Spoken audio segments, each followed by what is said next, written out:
비보를 접한 이순신은 즉각 사태 수습에 나섰다. 직접 남해안 일대를 돌아보기로 한 것이다.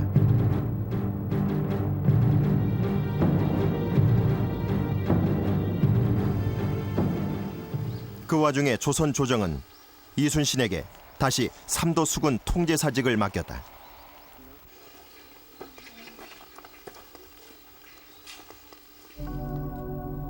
군사도 전선도 없는 이름뿐인 삼도 수군 통제사였다. 이순신의 대장정은 멀고도 고통스러웠다. 합천 초계를 출발, 남해, 구례, 곡성, 순천, 나간, 보성을 거쳐 장흥의 회룡포까지의 긴 여정. 이순신은 무기를 모으고 폐잔병을 수습했다.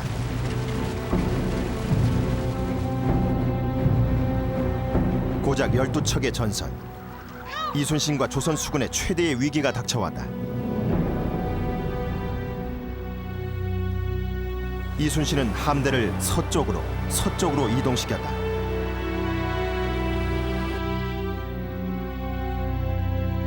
절체절명의 위기. 이 시기 이순신은 무슨 생각을 했을까?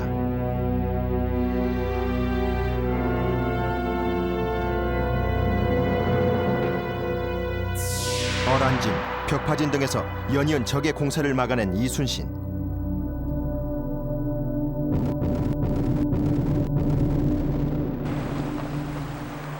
그는 포기하지 않았다.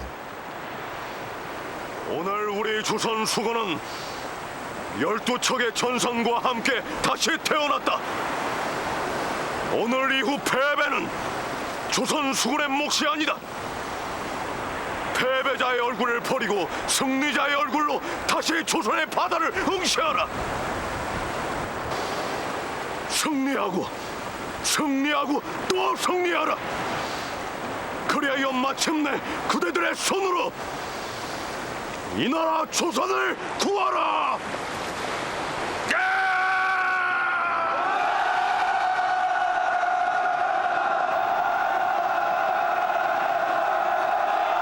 그는 이길 수 있는 조건을 찾고 있었다. 그러나 당시 이순신의 건강은 극도로 악화된 상태였다.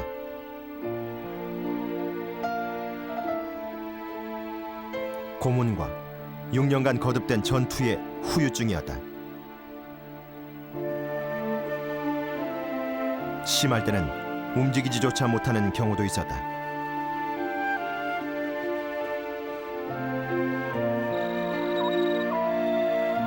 이순신, 그는 외로웠다.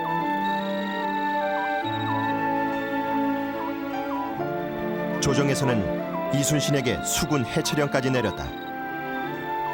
즉 수군을 패하고 육군에 편입되어 싸우라는 것이었다.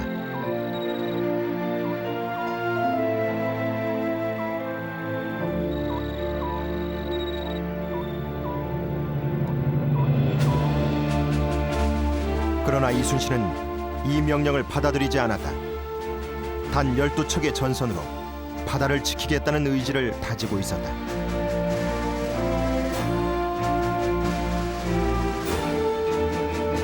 임진왜란 이후 6년간 조선을 지킨 것은 수군이었다. 오로지 이순신 함대만이 남아 조선 바다를 지키고 전쟁을 감당해왔던 것이다. 이순신으로서는 받아들이기 어려운 명령이었다. 수군 해체. 그것이야말로 일본군이 바라는 바였던 것이다. 해남과 진도 사이의 좁은 물길 명량. 이순신은 이곳을 선택했다. 명량의 경류 위에서 적을 막고자 했다. 1597년 9월 16일 이른 아침 133척의 일본 전선이 명량으로 진격해왔다. 이순신은 전선 한 척을 더 수습하여 13척의 판옥선으로 명량을 지키고자 했다. 물살은 거셌다. 하루 2번 방향이 바뀌는 경류. 그러나 이순신은 불리한 조류의 방향을 역이용하여 적을 막고자 했다. 덮어라! 백성을 모조리 분명하라. 일본군은 승리를 의심치 않았다. 전투는 힘겨웠다. 이순신의 대장선을 제외한 나머지 조선 판옥선들은 싸울 엄두를 내지 못했다. 홀로 앞장서 싸우던 이순신. 그에게 다른 선택이 있을 수 없었다. 아니야, 내 칼에 죽겠느냐 아니면 싸우다 장수답게 죽겠느냐. 칼집에서 칼을 뽑아라. 그리고 칼집은 버려. 이순신의 분전에 조선 판옥선들이 전투에 참여하기 시작했다. 때맞춰 조류의 방향도 바뀌었다.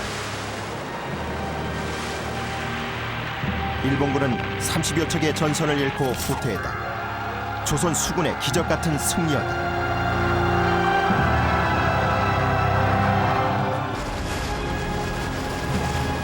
절체절명의 위기. 그 위기를 명량의 경류 위에서 극복한 이순신. 그것은 단 1%의 가능성도 놓치지 않는 과학적 전략의 승리였다.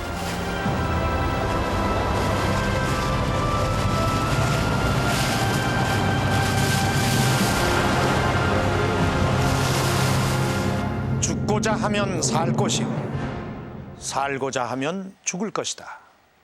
명량해전을 앞두고 이순신이 남긴 말입니다.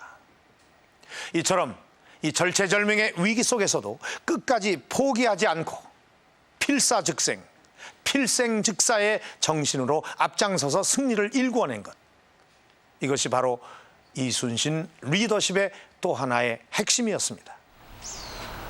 경남 남해와 하동 사이의 좁은 물길 노량. 복원된 거북선이 사람들의 발길을 붙잡는 곳. 1598년 11월 18일 이순신은 바로 이 바다에서 일본군을 맞았다. 당시 이순신은 순천 앞바다를 봉쇄하고 있었다.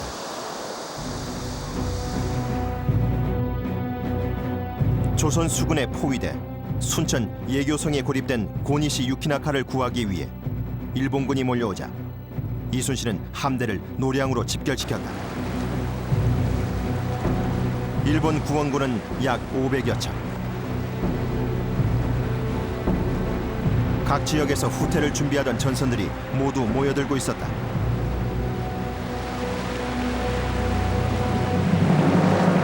도요토미 히데요시 대학께서 서거하신 후 본국에서는 독고가가 세력을 넓히고 있다. 나는 돌아가야만 한다. 이 병력을 그대로 이끌고 철수를 해야만 한다. 그런데 이 꼴이 무엇이란 말이야? 이순신. 일본군은 전의를 상실하고 안전한 철수만을 바라는 상황. 이순신은 왜 마지막까지 싸울 것을 결심했을까?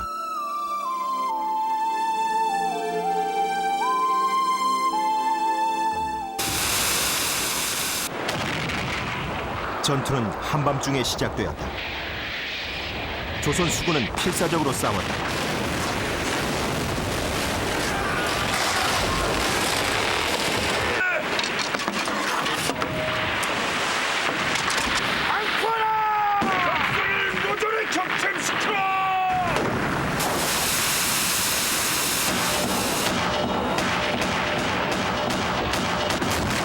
노량해전은 임진왜란 최대의 그리고 최후의 격전이었다. 짙은 어둠 속 근접 백병전이 이루어졌다. 노량에서 시작된 전장은 인근의 관음포까지 이어졌다. 전세가 기울자 일본군은 퇴로를 찾아 관음포로 몰려들었다. 그러나 그곳은 육지로 막힌 막다른 곳이었다.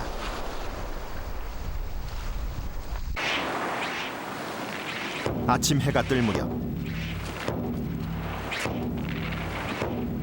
조선 수군은 마지막 일격을 준비하고 있었다. 한 놈도 살려보내지 마라. 당시 이순신은 직접 독전고를 울리며 전투를 지휘하고 있었다. 전세는 완전히 기울었다. 조선 수군의 승리가 눈앞에 있었다. 전투의 막바지 이순신은 적과 근접한 곳에 있었다. 그리고 일본군의 조총이 이순신을 겨냥했다.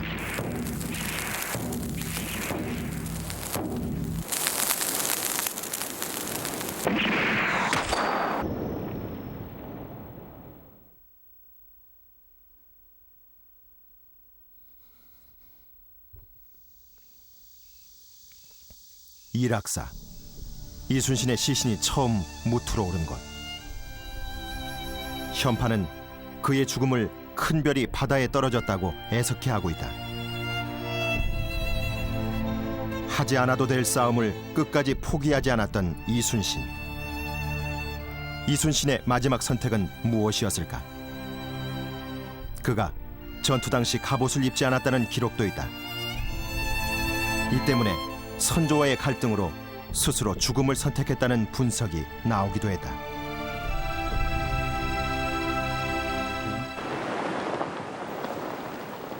이순신, 그런 인생의 정점에서 최후를 맞았다.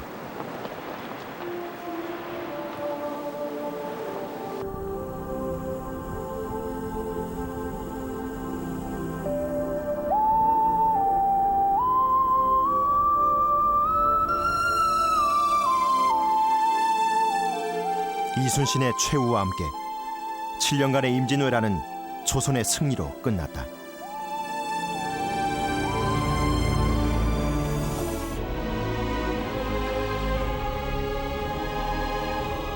바다의 맹세하니 물고기와 용도 감동하고, 산의 맹세하니 초목도 알아주는구나.